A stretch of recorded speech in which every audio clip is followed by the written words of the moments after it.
இது எப்படி அரசியலமைப்பு சட்டத்துக்கு எதிராக இருக்கும்? ஏன்னா அம்பேத்கரையா கொண்டு வந்த சட்டம் தானே.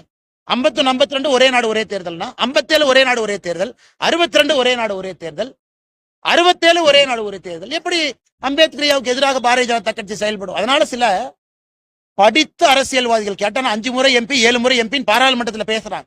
உங்களுக்கு நான் கேட்க விரும்புறேன், அப்ப ஒரே நாடு ஒரே தேர்தல் பாரதிய ஜனதா கட்சி கொண்டு வந்தால் அது அம்பேத்கரையாவுக்கு எதிராக எப்படி சொல்லுவீங்க? அம்பேத்கரையா சொன்னது தானே செய்யறோம். அதனால் எல்லோருக்கும், நடிகர் விஜய் அவர்கள் உட்பட எல்லோருக்கும் நான் சொல்லிக் கொள்வது, எங்களிடம் குறை இருந்தால் சுட்டி காட்டுங்கள், பாயிண்டா பேசணும். இது தப்பு பண்ணீங்க, இந்த பில்லுல தப்பு பண்ணீங்க, இந்த சட்டத்துல தப்பு பண்ணீங்க, நான் உங்ககிட்ட பாயிண்டா பேசுறேன். அப்படி யாராவது சொன்னால் நான் தவறு செய்தாலும் கூட திருத்திக் கொள்கின்றோம். நான் காலையிலேயே சொன்னேன் அம்பேத்கர் என் கடவுள்னு. அதனால தயவு செய்து அரசியல் கட்சிகள் பொதுவா பேசி பேசி பேசி இப்படியே வண்டி ஓட்டுறதை விட எங்க தவறு நடந்திருக்குன்னு சொல்லுங்க, அப்புறம்